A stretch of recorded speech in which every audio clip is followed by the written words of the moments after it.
From the Oklahoma newsroom, this is an OU update. I'm Jenny Carlson here with OU beat writer Joe Mussato. Joe, the running back depth continues to be tested for Oklahoma, unbelievably almost, after Rodney Anderson's injury earlier this year.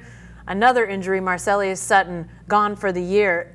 Sooners are down to 3. What's the talk amongst them right now as it relates to that continually dwindling depth? Well, I think the talk right now is that Trey Sermon has to be the guy all of a sudden because, you know, Marcelius Sutton was providing depth. He was the third-team running back, obviously losing Rodney Anderson at the beginning of the year. And then you've really got unproven guys. I mean, Kennedy Brooks has been running well, but he's still a redshirt freshman. You've got TJ Pledger, who's a true freshman.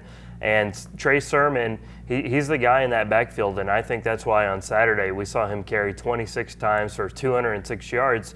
And I think, you know, when Oklahoma runs the ball, it's going to be more of the same. It's going to be Sermon, who's kind of that power back, but he also showed some shiftiness to be that lead back. Well, is 26 carries, is that going to become a norm? I mean, like you said, Sutton maybe wasn't carrying a huge load, but yet, you know, another body that they could throw in there occasionally. Now they're less. They've got 2 backups on scholarship to Sermon. So is 20 plus going to be pretty normal from now on?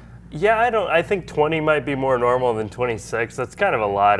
Lincoln Riley said after the game that he wished he had gotten Kennedy Brooks more carries on Saturday. I think Brooks only had 4 carries, wasn't really a factor in the game. But, you know, when Sermon is running like he did on Saturday, it's easy to just keep putting him back out there because the thing that people say about him is he gets stronger as the game goes on. You know, he's a really compact guy. He's 6 foot, 225 pounds, and he can handle that load.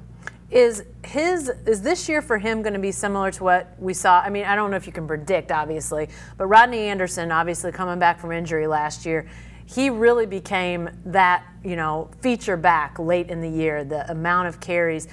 The fact that, you know, Trey Sermon played early but didn't have that volume of carries, does that make him maybe a little more capable to be that heavy workload guy coming down the stretch here? It does feel a little bit like that, and that's a really great point because at the beginning of the year, they had 5 scholarship running backs. They could spread the wealth a little bit in that backfield, and now all of a sudden, maybe you see a more fresh Trey Sermon than you would have seen at the beginning of the year had he been, you know, recording 20-plus carries up until this point.